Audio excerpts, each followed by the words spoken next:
ನಮಸ್ಕಾರ. ಆಹಾರ, ಆರೋಗ್ಯ, ಅಧ್ಯಾತ್ಮ ಈ ಸಂಸ್ಕಾರದ ಬೆಳಕಿಗೆ ತಮ್ಮೆಲ್ಲರಿಗೂ ಸ್ವಾಗತ, ಸುಸ್ವಾಗತ.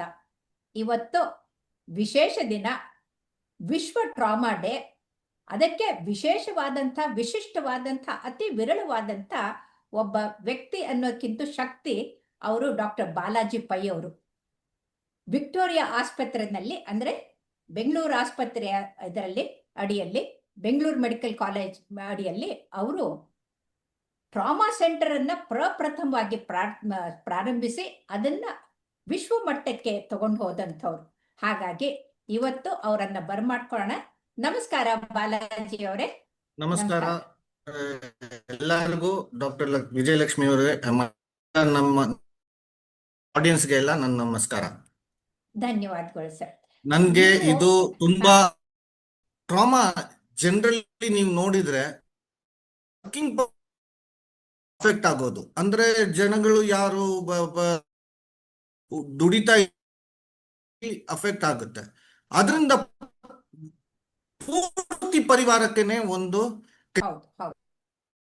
ವಿಷಯ ಏನಂದ್ರೆ, ನೀವು ಕೇಳಿದ್ರಿ ನಾನು 5,000 ಇದು ಸರ್ಜರಿ ಮಾಡಿದ್ರು ಕೂಡ ಇದ್ಮೇಲೆ. ಯಾಕಂದ್ರೆ ಟ್ರಾಮಾನೇ, ನಾವು ನ್ಯೂರೋ ಸರ್ಜನ್ಸ್ ಆಗುವಾಗ ಟ್ರಾಮಾ ನಮ್ದು ಫೌಂಡೇಶನ್, ಅದ್ರ ಮೇಲೆನೆ ನಾವು ನಮ್ದು ಬೇರೆ surgeries ಅದರಿಂದಾನೇ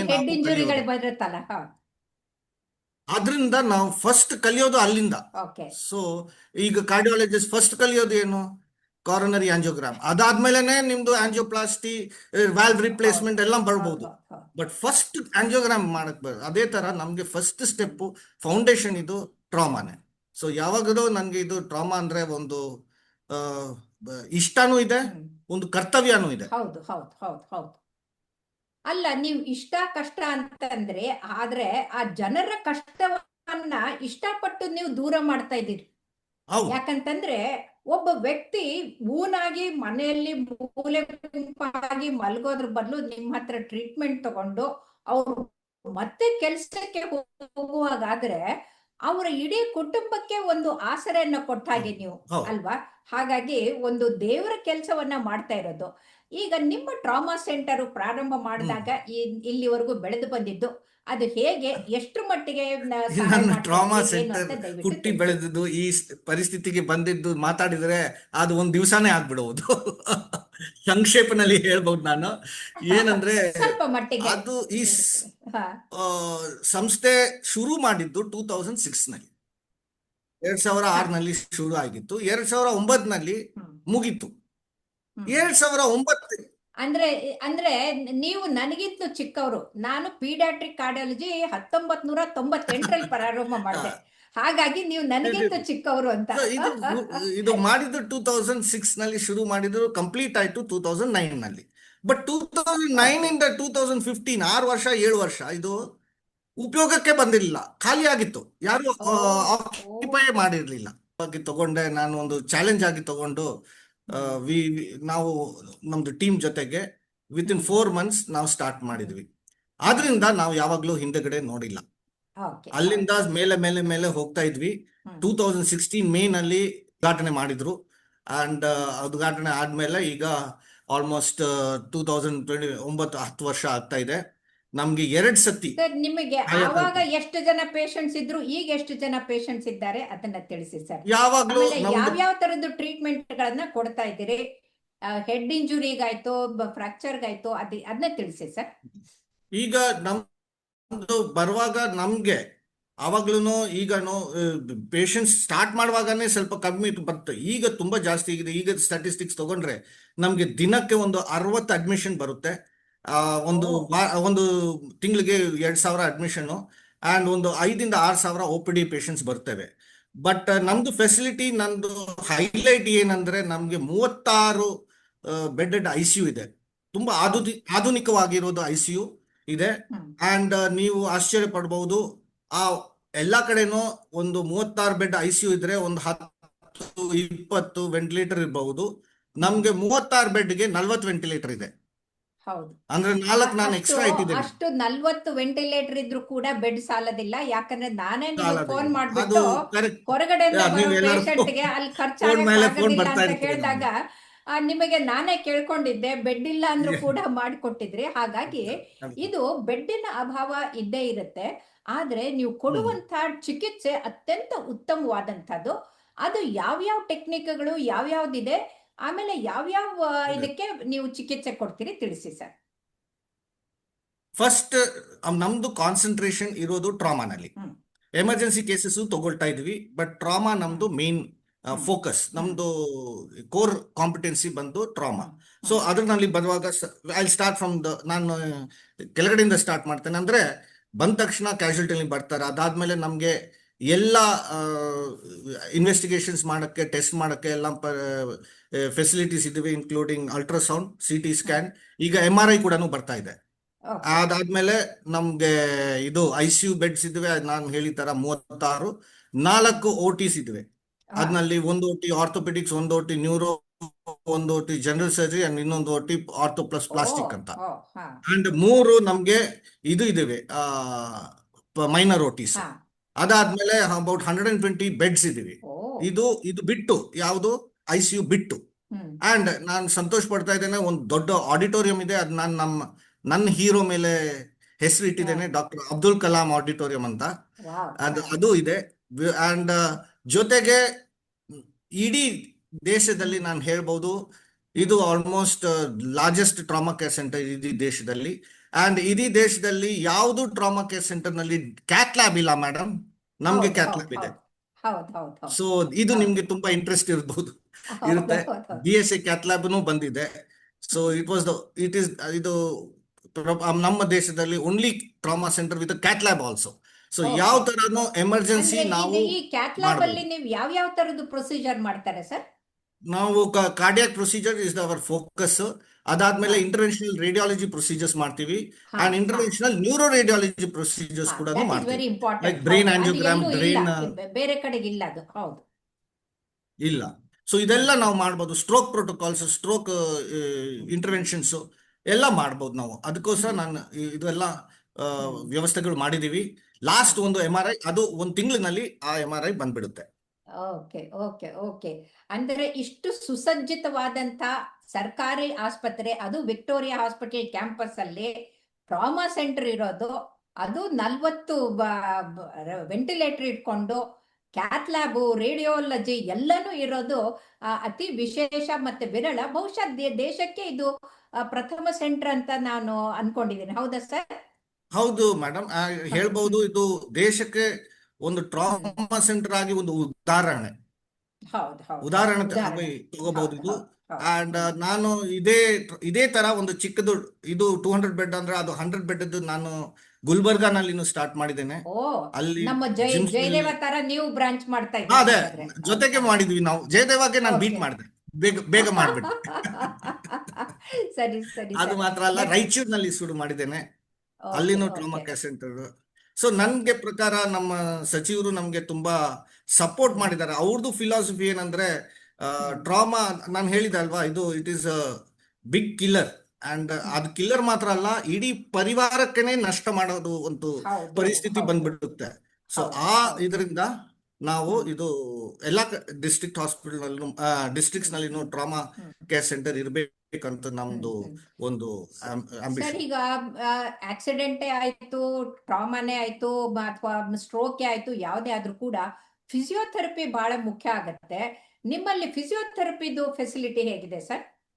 correct madam, this is one place ನಾವು ಒಂದು ಲ್ಯಾಕಿಂಗ್ ಇದೀವಿ. ಯಾಕಂದ್ರೆ ನಮ್ಗೆ ಈಗ ಈ ಸೆಂಟರ್ ನಲ್ಲಿ ನೀವು ನೋಡಿದ್ರೀರಾ, 1 ಇಂಚ್ ಸ್ಪೇಸ್ ಇಲ್ಲ ನನಗೆ ಎಲ್ಲಿನೂ ಯಾವ್ದೂನು ಅಕಾಮಡೇಟ್ ಮಾಡಕ್ಕೆ. ಅಂಡ್ ಫಿಸಿಯೋಥೆರಪಿ ಇದೆ, but that is only for inpatient physiotherapy. ನಮ್ಗೆ ರಿಹ್ಯಾಬಿಲಿಟೇಷನ್ ಇದಿಲ್ಲ. ಅದನ್ನು ಯೋಚನೆ ಮಾಡ್ತಾ ಇದೀವಿ. ಈಗ ಒಂದು ಪ್ರಾಜೆಕ್ಟ್ ನಾವು ಇನ್ ಕಾನ್ಸೆಪ್ಚುಲೈಸೇಷನ್ ಆ ಪ್ರಾಜೆಕ್ಟ್ ಇದೆ, ಇನ್ನೂ ಬೆಳೆದಿಲ್ಲ, ಹುಟ್ಟಿಲ್ಲ ಅದು. ಬಟ್ ಅದ್ರಲ್ಲಿ ಏನ್ ಮಾಡ್ತಾ ಇದೀವಿ, ಒಂದು PPP ಮಾಡೆಲ್ ನಲ್ಲಿ ಒಂದು ನ್ಯೂರೋ ರಿಹ್ಯಾಬಿಲಿಟೇಷನ್ ಯೂನಿಟ್ ಸ್ಟಾರ್ಟ್ ಮಾಡೋಣ ಅಂತ.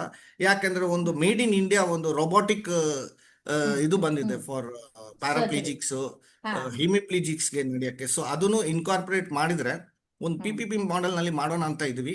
ಸೊ ಅದು ಜಾಗ ಈ ಟ್ರಾಮಾ ಕೇರ್ ಸೆಂಟರ್ ನಲ್ಲಿ ಇಲ್ಲ ಏನಾದ್ರು ಪಕ್ಕದ ಬಿಲ್ಡಿಂಗ್ ವಿಕ್ಟೋರಿಯಾ ಹಾಸ್ಪಿಟಲ್ ನಲ್ಲಿ ಇನ್ನು ಹುಡುಕಿ ಹೌದು, ನಾವು ಅಲ್ಲೂ ಒಂಥರ ಇತ್ತು.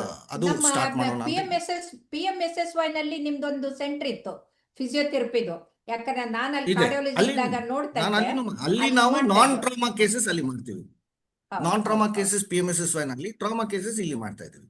ಏನ್ ಮಾಡ್ತಾ ಇದ್ದೀರಿ ಸರ್? ಈಗ ನೀವು ಇಷ್ಟೊಂದು ಕೆಲಸ ಮಾಡ್ತೀರಿ, ಅಗಾಧವಾದಂತ ಸಹಾಯ, ಒಂದು ಕುಟುಂಬನ ಉಳಿಸುವಂತ ಕೆಲಸವನ್ನ ಮಾಡ್ತಾ ಇದ್ದೀರಿ. ಅದರ ಜೊತೆಗೆ ಬ್ರೇನ್ ಸರ್ಜರಿಗಳು ಕೂಡ ಮಾಡ್ತಾ ಇದ್ದೀರಲ್ಲ, ಅದು ಯಾವ ತರ ನಡೆದಿದೆ? ಯಾಕಂದ್ರೆ ನಿಮ್ಹಾನ್ಸೂನು ಇದೆ, ಆದ್ರೂ ಕೂಡ ಇಲ್ಲಿ ಬರ್ತಾ ಇದ್ದಾರೆ. ಇನ್ನೊಂದೇನಂತಂದ್ರೆ, ಹೊರಗಡೆಗೆ ಪ್ರೈವೇಟ್ ಅಲ್ಲಿ ಆಗದೆ ಇದ್ದವರು ನೀವೇ ದಾರಿ ಅಂತ ನಿಮ್ ಕಡೆಗೆ ಬರ್ತಾರೆ. ಹಾಗಾಗಿ ನಿಮ್ಮಲ್ಲಿ ಎಷ್ಟು ಕಾಸ್ಟ್ ಇಫೆಕ್ಟಿವ್ ಮತ್ತೆ ಅವ್ರು ಎಷ್ಟು ಖರ್ಚಿನಲ್ಲಿ ಟ್ರೀಟ್ಮೆಂಟ್ ತಗೊಳ್ಬಹುದು, ಅದು ತಿಳಿಸಿ ಸರ್. ಅದು ನಿಮ್ದು ಪ್ರಶ್ನೆನಲ್ಲೇ ನಿಮ್ದು ಉತ್ತರನೂ ಇದೆ. ಎಲ್ಲರೂ ಏನಂದ್ರೆ, ಈ ನೀವು ಹೇಳಿತರ ನಾನು ನಿಮ್ಯಾನ್ಸ್ಗೆ ನಾನು ಒಂದು ಈ ಡಿಪಾರ್ಟ್ಮೆಂಟ್ ಸ್ಟಾರ್ಟ್ ಮಾಡುವಾಗ ಏನು ಇರಲಿಲ್ಲ. ಈಗ ಡಿಪಾರ್ಟ್ಮೆಂಟ್ ಎಲ್ಲ ಚೆನ್ನಾಗಿ ಬಂದಿದೆ ಆ PMSSY ನಲ್ಲಿ. ಸೊ ನಾವು ರೆಸಿಡೆನ್ಸ್ ಟ್ರೈನಿಂಗ್ ಶುರು ಮಾಡಿದ್ದೀವಿ 2012 ನಲ್ಲಿ. ಅಂಡ್ ಈಗ ಏನಾಗಿದೆ ಅಂದ್ರೆ ನಾವು ನಿಮ್ಯಾನ್ಸ್ಗೆ ಕಾಂಪಿಟೇಷನ್ ಅಲ್ಲ, ಬಟ್ ವಿ ಆರ್ ಅ ಅಲ್ಲ ಅಲ್ಲ ವಯಬಲ್ ಅಲ್ಲ ಅಲ್ಲ, ಆಪ್ಷನ್ ಟು ನಿಮ್ಯಾನ್ಸ್. ವಿ ಹೌದು ಆರ್ ಅನ್ ಹೌದು ಹೌದು. ಆಪ್ಷನ್. ಅಂದ್ರೆ ನಿಮ್ಯಾನ್ಸ್ ನಲ್ಲಿ ಏನು ಆಗದೆ ಪ್ರಾಬ್ಲಮ್ಗೆ ಇದ್ದಾಗ ಆಗಿಲ್ಲ ಅಂದ್ರೆ ಇಲ್ಲಿಗೆ ಇಲ್ಲಿಗೆ ನಮ್ ಬರ್ಬೋದು. ಕಡೆನೂ ಬರ್ಬೋದು. ಇದು ನಮ್ಗೆ ಒಂದು ತುಂಬಾ ಇಂಟ್ರೆಸ್ಟಿಂಗ್ ಒಂದು ಫ್ಯಾಕ್ಟ್ ಏನಂದ್ರೆ ಮೇಡಮ್, ನೀವು ಹೇಳೋದು ಕರೆಕ್ಟು. ನೀವು ನೋಡಿರ್ಬಹುದು ಅದು ಜಯದೇವನಲ್ಲಿ ನಮ್ದು ಅಬೌಟ್ 50% ನಮ್ದು ಜನ ವೆಸ್ಟ್ ಬೆಂಗಾಲ್, ಬಿಹಾರ್ ಇಂದ ಎಲ್ಲ ಬರ್ತಾರೆ. ಹೌದು ಹೌದು ಹೌದು ನಾಟ್ ಹೌದು. ಓನ್ಲಿ ನಮ್ದು ಕರ್ನಾಟಕ, ಉತ್ತರ ಕರ್ನಾಟಕದಿಂದನೂ ಬರ್ಬೋದು. ಈಗ ಉತ್ತರ ದೇಶದಿಂದನೂ ಬರ್ತಾ ಇದ್ದಾರೆ, ಉತ್ತರ ಹೌದು ಹೌದು ಭಾರತದಿಂದನೂ ಬರ್ತಾ ಇದ್ದಾರೆ ನಮ್ಮ ಹತ್ರ. ಹೌದು ಯಾಕಂದ್ರೆ ಹೌದು ಇಲ್ಲಿ ತುಂಬಾನೇ ನಮ್ದು ಚಾರ್ಜಸ್ ನೀವು ಕೇಳಿದ್ರಲ್ವಾ, ತುಂಬಾ ಕಡಿಮೆ. ಕರ್ನಾಟಕ ಜನಗಳಿಗೆ ಯಾರ್ಯಾರಿಗೋ BPL ಕಾರ್ಡ್ ಇದ್ವೋ ಅವ್ರಿಗೆಲ್ಲ ಫ್ರೀ. ಅದು ಹೌದು ಹೌದು ABRK, ಹೌದು. ಆಯುಷ್ಮಾನ್ ಭಾರತ್ ಆರೋಗ್ಯ ಕರ್ನಾಟಕ ಸ್ಕೀಮ್ ಬರುತ್ತೆ. ಯಾರಿಗೋ ಅದು BPL ಕಾರ್ಡ್ ಬೇರೆಯವರು ಇರೋರಿಗೇನು, ಅದು ಅಕಸ್ಮಾತ್ ನಮ್ದು BPL ಕಾರ್ಡ್ ಇಲ್ಲ ಅಂದ್ರೆ ಕೂಡ ತುಂಬಾ ತುಂಬಾ ತುಂಬಾ ಕಡಿಮೆನಲ್ಲಿ ಆಗ್ಬಿಡುತ್ತೆ. ಉದಾಹರಣಕ್ಕೆ ಹೊರಗಡೆ ಒಂದು 5 ಲಕ್ಷಕ್ಕೆ ಸರ್ಜರಿ ಅಂದ್ರೆ ನಮ್ನಲ್ಲಿ ಅದು ಒಂದು 30-40 ಸಾವಿರದಲ್ಲಿ ಆಗ್ಬಿಡುತ್ತೆ. ಹೌದು ಹೌದು ಹೌದು. ಆಮೇಲೆ ಅದು ನಾನು ಕೂಡ ಹಾ ನಾವು ನಮ್ಗೆ ಸ್ವಲ್ಪ ಡಿಸ್ಕ್ರಿಷನರಿ ಪವರ್ಸ್ ಇದ್ದೇವೆ. ಸೊ ನಾವು ಅದು ಸ್ವಲ್ಪ ಕಡಿಮೆ ಮಾಡಬಹುದು, ಡಿಸ್ಕೌಂಟ್ ಕೊಡಬಹುದು. ಜೊತೆಗೆ ಸ್ವಲ್ಪ CSR ಆಕ್ಟಿವಿಟಿಯಿಂದ ಬೇರೆ ಅದಕ್ಕೆ ಸಪೋರ್ಟ್ ಹೌದು ಮಾಡಬಹುದು. ಹೌದು ಹೌದು ಇದೆಲ್ಲ ಸರ್. ಇದೆ. ನೀವು ಹೇಳಿದ್ದು ನಿಜ ಅಂತ ನಾನೇ ಅದಕ್ಕೆ ಪುರಾವೆ ಕೊಡ್ತೀನಿ. ಯಾಕಂದ್ರೆ ವೆಸ್ಟ್ ಬೆಂಗಾಲ್ ಇಂದ ಬಂದಂತ ಮಗು, ಬ್ರೇನ್ ಆಬ್ಸೆಸ್ ಮಗುನ ನೀವು ನನ್ನ ಹತ್ರ ಕಳ್ಸಿದ್ರಿ.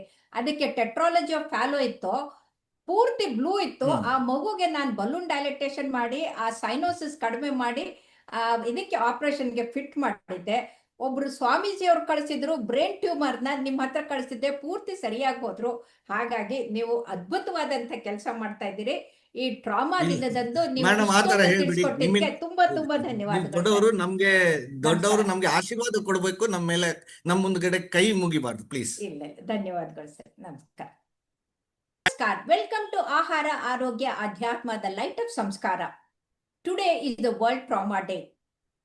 Trauma is not an ordinary thing. It can not only destroy the life and the health of that person who was traumatized, it traumatizes the whole family.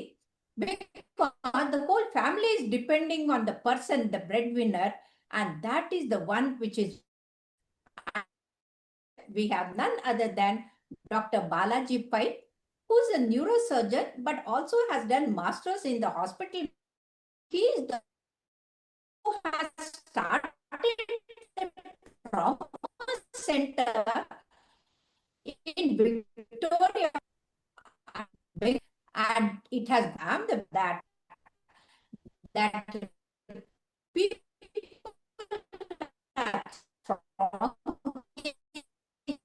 there. So we welcome Dr. This is today the World Trauma Day, and you have been what to say, the living legend, and you are doing yeoman service. Please tell us how you started the trauma center, and then how many patients are coming now. So let us talk about not only the statistics, how much it has benefited trauma and patients that come. I first want to thank Madam for inviting it is a great